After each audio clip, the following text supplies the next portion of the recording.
Will you ever sell my Amazon guy? I probably will. If somebody came to me and said, Steven, here's $1 million, I probably would. Every business owner ever always thinks the grass is greener on the other side. They always think, what else could I do with my life? It's been the vehicle that's driving you. I thought I was going to take a 2-year break and go serve a mission for my church. Nobody told me I would be doing this 6 years ago. Building the company has changed you in relation to the people that you know, in relation to yourself, your beliefs, your mental, physical, everything, right? I mean, it's been the vehicle that's driving you. Culture is top down. And so I have the number one responsibility to push a healthy culture onto my organization. Now, there will always be some people that won't fit in and will say things. And, if you go on Glassdoor, you'd find a few bad comments here and there. But by and large, I've been able to effectively, positively change people's lives, right? Like, I go to bed at night thinking I created 500 jobs. And so it has changed me. Like, I'll be honest, I always thought, a couple years ago, I thought I was going to take a 2-year break and go serve a mission for my church and go proselyte and tell everybody about Jesus. That was what I was thinking I was going to do.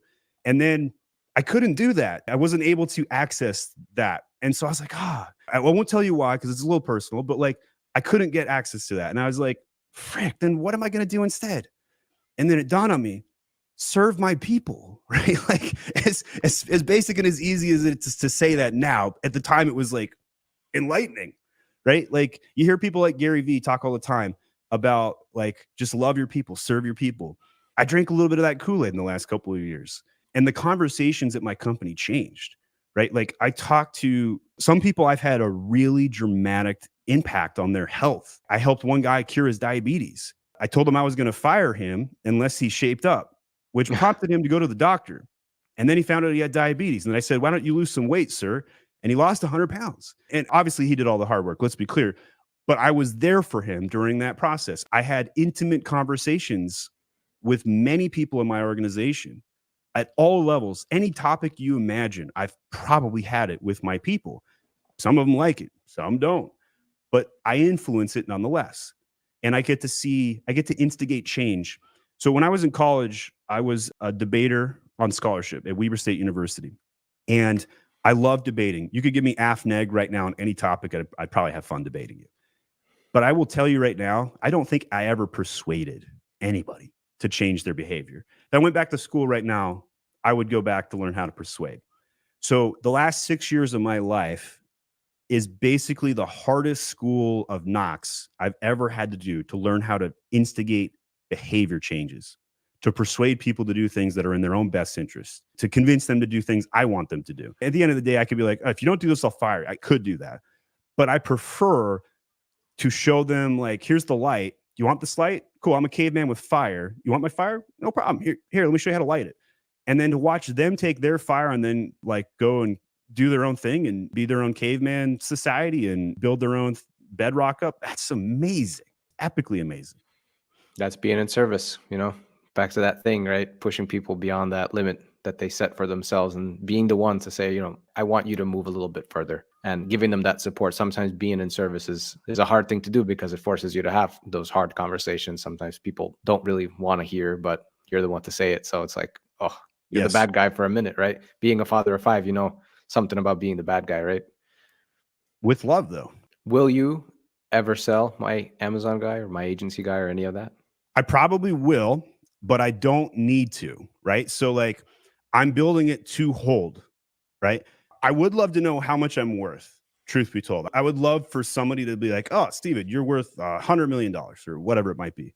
But I think that if you build an agency that you want to hold, that makes it more valuable to sell, right? So I don't wake up every day wishing I could get out of my system. I wake up every day thinking, how can I blow my system up even more and scale it? And so that passion, I have so much more to give. So but at the same time, if somebody came to me and said, Steven, here's $100 million, and then I could go and get a bigger vehicle and change the world faster, I probably would, right? Because there are some things that I have deep to my heart that I want to go do. I want to go help kids in ways that a lot of people are ignoring, right? I really love Culture Index, right? So like, and there's also things like Dude Wipes, like the CEO of Dude Wipes, he gets to make shit posts all day long. And I'm like, that sounds like a cool job. Maybe I'll do that. Right. I'm a big chess player, right? Like, I actually played a chess match with the CEO of chess.com last week. And that was lots of fun. And I was thinking to myself, what else could I do with my life? So yes, every CEO, every business owner ever always thinks the grass is greener on the other side. They always think, what else could I do with my life? Or how could I accelerate all of these things? Yes, those are normal thoughts, completely normal. But at the moment, I've never been more passionate and never working harder on my current project than I've ever done before. And generally, that's a good place to be. And I'm sure it's changed you as a person, that journey, right? Got into Right. this Amazon game because I didn't want to talk to people. I wanted to be a super introvert in my cave. Then I made an agency and realized I had to serve people and talk to people all day long and learn how to do all that. It's the hardest thing I've ever done in my life. No question about it. So, Yeah. but it's worth it.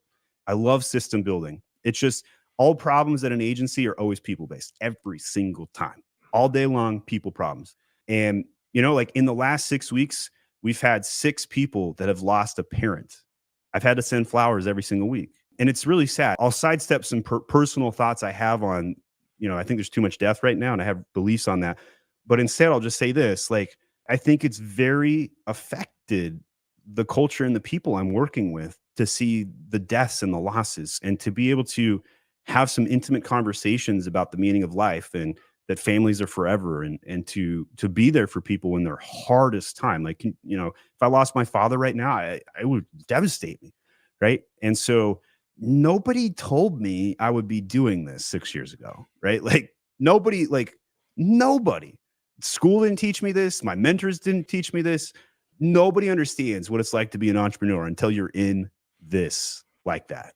Yeah, you're thinking that you're coming into something just doing some infographics and doing some PPC, right? Next thing you know, you're having these real life conversations with people on the other side of the planet, right? Essentially.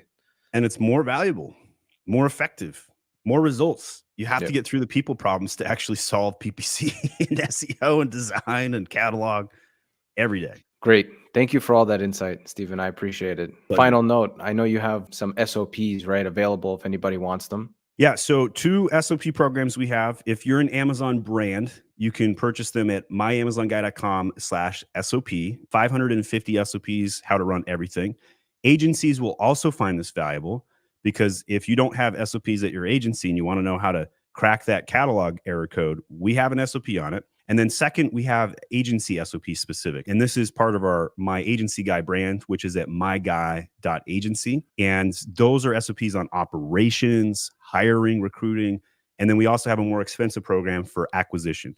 So if you're an agency that wants to scale or just an agency that wants to figure out how to run things better, we have those available. So I hope you guys check those out. Thanks, Stephen. Thanks, everybody, for watching. Have a great rest of your day. Cheers. To the next one.